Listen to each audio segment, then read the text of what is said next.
wabarakatuh. Alhamdulillahirabbil alamin. Allahumma shalli ala Muhammad wa ala ali Muhammad. Pemirsa Khilafah News dimanapun Anda berada, salam jumpa kembali bersama dengan saya Aziz Rahman di program Kabar Petang edisi Sabtu 29 Januari 2022. Insya Allah beberapa menit ke depan kami akan menemani Anda mencermati dan menelaah berita paling menarik dan paling populer hari ini bersama narasumber yang kompeten di bidangnya dan tentunya dari sudut pandang Islam. Baiklah pemirsa, inilah kabar petang selengkapnya.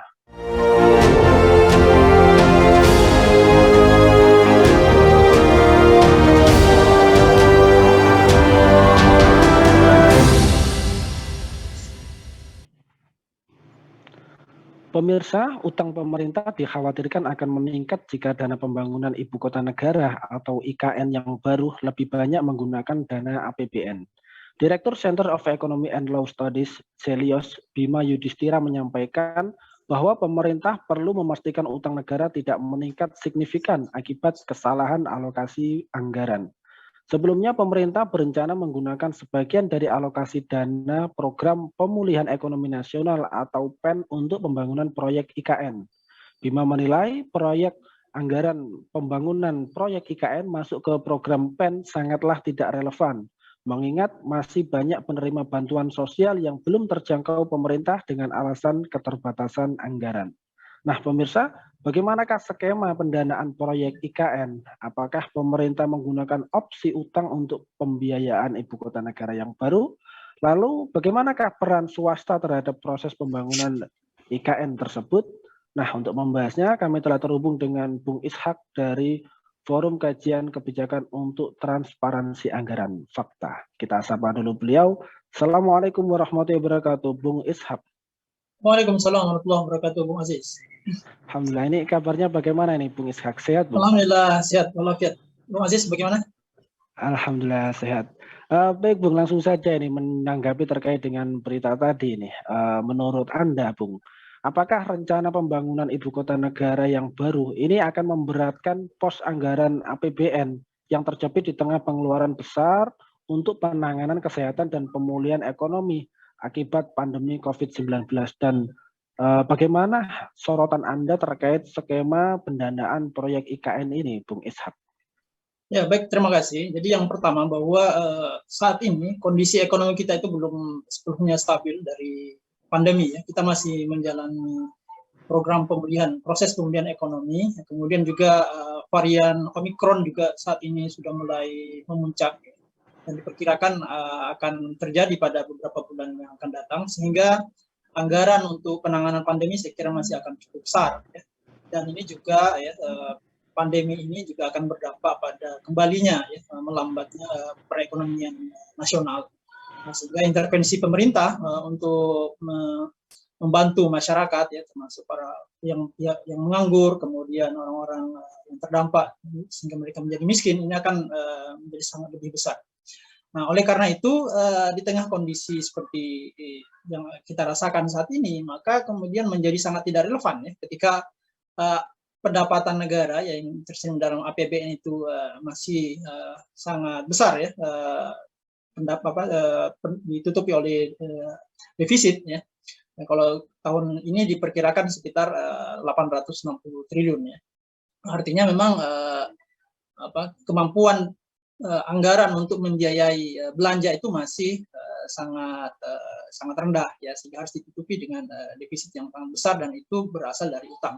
Nah, kalau proyek IKN ini dijalankan yang mulai digulirkan, maka anggaran APBN yang tersedot itu akan sangat besar sekali dan otomatis anggaran-anggaran lain untuk pembangunan dan kemudian juga bantuan sosial ya, termasuk subsidi juga pasti akan terkurangi, sehingga pada ujungnya yang dirugikan adalah rakyat banyak. Begitu, Bung Aziz. Ya baik Bung Ishak, ini kemudian kalau kita melihat dari situs dari IKN sendiri, yang mana dari situs IKN kita juga bisa melihat yang mana ini juga dikutip oleh beberapa media. Ini kan tertulis bahwa pendanaan IKN dari total sekitar 466 triliun rupiah itu sebesar 53,5%. Ini menggunakan dana dari APBN dan sisanya sekitar 46,5% menggunakan dana lain dari skema KPBU, swasta dan juga BUMN. Nah, menurut Anda ini seperti apa ini? Bagaimanakah sorotan Anda terhadap masalah ini yang menggunakan 53,5% dari APBN ini? Ya baik, saya kira banyak yang kaget ya ketika pemerintah mengumumkan bahwa anggaran IKN yang dulunya ya, itu oleh Bappenas ya, dan juga diakui oleh Kementerian Keuangan dan juga disampaikan oleh Presiden Jokowi bahwa proyek IKN ini hanya menelan 19% dari total kebutuhan dana 466 triliun ya. Nah, sekarang setelah undang-undang IKN ini disahkan ya berubah menjadi 53% tadi ya. 53%. Artinya mayoritas pembiayaan IKN ini berasal dari APBN. Kalau kita kaitkan dengan kondisi APBN tadi ya, dan kondisi ekonomi kita saat ini, saya kira ini pasti akan membuat APBN semakin terbebani ya. Meskipun anggaran 466 ini akan multi years ya, jadi bukan hanya tahun ini tapi juga sampai tahun 2045 kalau di situsnya itu kalau kita lihat. Tapi kalau anggaran untuk infrastruktur dasar itu memang akan dikebut sampai tahun 2024. Sehingga makanya tadi kalau kita dengarkan ya di pengantar bahwa Sri Mulyani akan mengalokasikan PEN sebesar 178 triliun untuk pembangunan infrastruktur dasar ini ya, karena memang kalau kita lihat memang proyek inilah proyek politik karena ditargetkan 17 Agustus 2024 nanti di ujung dari pemerintahan Jokowi akan dilaksanakan upacara bendera di sana gitu kan. Artinya kan kalau upacara bendera tentu saja infrastruktur yang istananya, kemudian gedung-gedung yang berada di sekitar istana itu sudah harus jadi dan itu harus ada anggaran ya. Sementara kalau kita lihat pendanaan dari swasta sepertinya masih wait and see ya, karena mereka khawatir juga nih kalau misalnya melihat track record pemerintah kan perubahan kebijakan itu sangat cepat ya, sehingga mereka juga sangat paham mereka tidak akan mau segera mungkin melakukan investasi kalau belum ada kejelasan atau pemerintahnya belum memiliki niat yang kelihatan dalam bentuk realisasi anggaran. Itu yang menjadi problem sih kira. Jadi memang ini pasti akan sangat membebani anggaran kita dan otomatis anggaran-anggaran lain ini juga akan terkurangi. Gitu mungkin, Bung Aziz. Ya, jadi apakah kemudian alokasi dari program-program prioritas untuk masyarakat di dalam APBN ini berpotensi besar akan dikorbankan begitu karena dialihkan untuk pembangunan IKN, begitu Bung Ishak? Iya betul sekali karena memang sejak awal ya perencanaan anggaran IKN ini sangat tidak matang gitu ya. Bisa dibayangkan ya, jadi ini kan mulai digulirkan ya secara serius oleh pemerintah melalui kajian Bappenas itu tahun 2019. Saya kebetulan mengikuti pertemuan nasionalnya. Jadi di sana itu dikemukakan bahwa anggaran itu hanya 19% dan sebagian besar ditutupi oleh swasta ya, dan kemudian setelah itu kan banyak investor-investor yang berdatangan ya dari Uni Emirat Arab, kemudian dari Tony Blair sendiri, kemudian dari Amerika Serikat, kemudian Cina dan Jepang. Mereka menyatakan ketertarikan mereka untuk berinvestasi di IKN ini. Nah, tapi mungkin kondisi ketika mereka melihat ya track record pemerintah ini kok belum begitu meyakinkan sehingga proses investasi mereka ini juga masih belum kelihatan ya, sehingga pemerintah mau tidak mau ya harus mengeluarkan anggaran yang lebih besar untuk mendanai proyek IKN ini. Nah, sehingga konsekuensinya ya kalau pemerintah tidak mau menanggung malu ya dan tetap ngotot untuk mencapai target 2024 ini, maka ya alokasi anggaran tahun 2023 dan 2024 ini akan banyak digunakan untuk membiayai proyek IKN ini, dan otomatis anggaran-anggaran untuk bansos misalnya tadi subsidi termasuk infrastruktur dasar di kawasan lain ya, di provinsi-provinsi lain akan berkurang ya. Dan ini sangat kita sayangkan ya. Saya ingin tekankan bahwa kondisi ekonomi masyarakat selama pandemi ini masih sangat terpuruk ya. Angka pengangguran itu masih bertambah 2 juta orang sejak pandemi. Kemudian juga angka kemiskinan juga hampir 2 juta orang ya, yang bertambah selama pandemi ini. Nah, sehingga ini yang seharusnya perlu diselamatkan orang-orang yang menganggur dan orang yang miskin ini gitu. Sehingga tidak perlu melakukan kebijakan-kebijakan yang mengeluarkan anggaran dan tidak dirasakan manfaatnya secara langsung oleh masyarakat. Ya, karena kan yang akan menikmati infrastruktur itu hanya ASN yang akan ditempatkan di sana dan juga pejabat-pejabat negara. Mungkin begitu, Bung Aziz.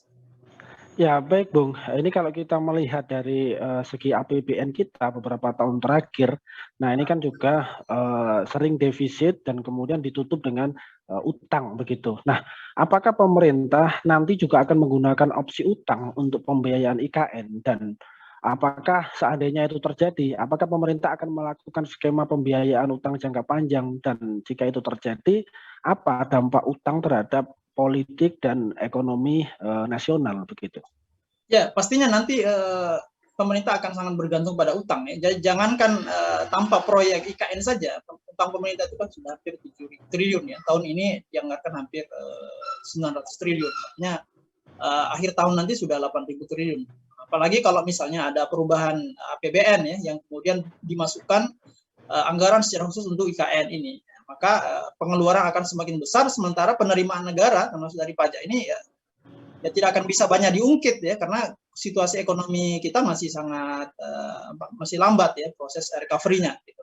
Nah, sehingga mau tidak mau bisa jadi nanti defisit ini akan diperlebar yang kemudian ditutupi dengan utang. Nah, kalau utang saya kira ya yang akan merasakan dampaknya adalah masyarakat secara luas, karena utang ini kan ada bunganya ya, dan bunganya itu tidak bisa ditunda ya, tidak bisa dikurangi, karena investor-investor ini begitu kita melakukan penundaan utang maka kita diklaim rating Indonesia ini akan turun gitu. Dan akhirnya risikonya menjadi dianggap semakin tinggi, sehingga bunga utang ini akan semakin besar gitu.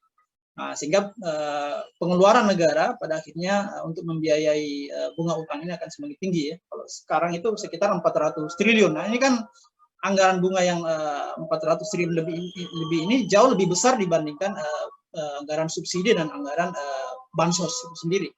Begitu, Bung Aziz.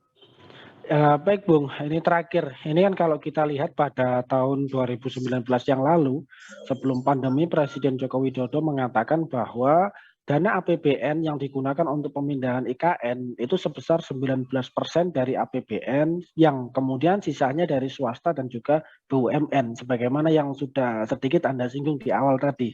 Nah, kemudian lalu bagaimana peran swasta terhadap proses pembangunan IKN jika faktanya berubah tidak sebagaimana yang disampaikan tahun 2019 yang lalu, dan kemudian adakah bahaya di balik keterlibatan swasta di dalam pembangunan IKN ini? Bisa dijelaskan, Bung Ishak? Ya, saya kira pemerintah juga sekarang ini masih gambling ya. Saya juga kuat karena kontroversi tadi, seperti Bu Sri Mulyani yang akan menganggarkan 178T untuk pembangunan infrastruktur dasar di sana, kemudian besoknya itu dibantah oleh Menteri Perekonomian. Artinya memang proses penganggaran ini sangat tidak solid gitu. Karena sebelumnya juga Sri Mulyani mengatakan maksimal 19% gitu. Dan karena sebagiannya kita akan menggunakan KPBU ya, kerjasama pemerintah badan usaha dan juga peran swasta.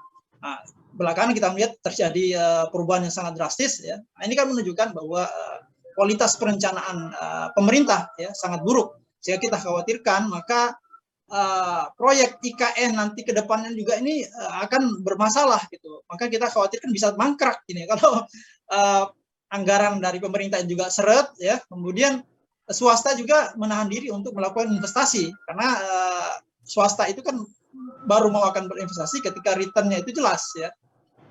Dan kalau kita lihat misalnya di buku saku bab yang diterbitkan oleh Bappenas mengenai IKN itu memang ya kalau asumsinya itu 50% pemerintah ya, kemudian 49% itu swasta dan kerjasama dengan pemerintah, maka kalau kita lihat di situ proyek-proyek infrastruktur nantinya ya tentu saja itu harus menguntungkan pihak swasta. Ada jaminan ya, ada jaminan seperti proyek-proyek infrastruktur yang dibangun oleh pemerintah untuk misalnya untuk PLN, untuk jalan tol ya, kemudian kereta cepat. Mereka tidak mau investasi dengan konsep atau skema yang merugikan. Nah, salah satunya yang ditawarkan di situ adalah Tungkey Project. Ya. Jadi Tungkey Project itu artinya pemerintah membangun jalan misalnya. Kemudian yang menyiapkan dananya itu investor. Dan kemungkinan yang bisa main di situ adalah investor asing. Ya, karena mereka yang punya cukup dana. Nah, akhirnya kemudian yang terjadi adalah bahan bakunya dari mereka, tenaga kerjanya dari mereka, ya, desainnya dari mereka, ya, mungkin maintenance-nya juga dari mereka, bahkan operasionalnya dari mereka, sehingga total biayanya itu ya bisa digelembungkan sedemikian rupa, sehingga ini kemudian yang harus dibayar oleh pemerintah. Nah, sehingga kasus bagaimana tenaga kerja Cina yang masuk ramai ya tahun 2015 belakang itu berpotensi terjadi ya. Kalau pemerintah itu tidak memiliki anggaran sehingga dan bergantung kepada pihak swasta tadi, sehingga proyek-proyek di IKN nanti ini akan didominasi oleh perusahaan-perusahaan swasta yang itu akan mendapatkan keuntungan yang sangat besar dan akan merugikan pemerintah tentu saja. Itu yang kita khawatirkan, dan komersialisasi infrastruktur ya, kemudian bangunan-bangunan pemerintahan di sana juga ya bisa saja terjadi ketika pemerintah tidak memiliki cukup anggaran. Nah, kalau pemerintah mau menghindari itu, maka proses pembangunan di IKN akan menjadi sangat lambat ya, bahkan mungkin ya bisa mangkrak gitu, bisa mangkrak. Sehingga kami katakan ya bahwa tunda dulu ya rencana pembangunan IKN ini sampai kemudian keuangan negara itu sehat, dan kemudian pemerintah bisa berdiri sendiri ya untuk membiayai pembangunan tersebut dan tidak merugikan kepentingan rakyat banyak. Begitu mungkin Bung Aziz. Ya, baik Bung Ishak, ini Mas ini luar biasa ya, mudah-mudahan beberapa nasihat dan juga solusi yang coba Anda tawarkan ya ini didengar oleh pemerintah, sehingga kemudian para pejabat kita bisa melihat kembali ya, kalau APBN kita ini minus dan kita masih banyak utang, mungkin rencana pembangunan ibu kota yang baru ini perlu ditunda dulu begitu ya, sampai kemudian kita memiliki dana yang cukup, karena kalau dibangun dengan utang ini sangat membahayakan begitu ya, Bung Ishak. Ya, betul sekali. Ya, baik Bung Ishak, ini terima kasih telah hadir di Kabar Petang pada edisi kali ini. Ya, insya Allah nanti kita ketemu lagi di lain waktu dan juga di lain kesempatan. Terima kasih, jazakallahu khair. Ya, semoga Anda dan keluarga senantiasa sehat selalu dalam lindungan Allah Subhanahu wa taala. Assalamualaikum warahmatullahi wabarakatuh, Bung Ishak. Waalaikumsalam warahmatullahi wabarakatuh. Baik pemirsa, demikianlah Kabar Petang pada edisi kali ini. Semoga Anda mendapatkan banyak manfaat dari acara kami. Jangan lupa saksikan kami pekan depan di jam dan channel yang sama. Dan jangan lupa juga like, comment, share, subscribe, serta klik tekan tombol loncengnya agar tidak ketinggalan update terbaru dari Khilafah News. Karena hanya di sinilah Anda akan mendapatkan informasi aktual, terpopuler, dan tentunya dari sudut pandang Islam. Akhirnya saya Aziz Rahman beserta seluruh kru yang bertugas undur diri. Wassalamualaikum warahmatullahi wabarakatuh.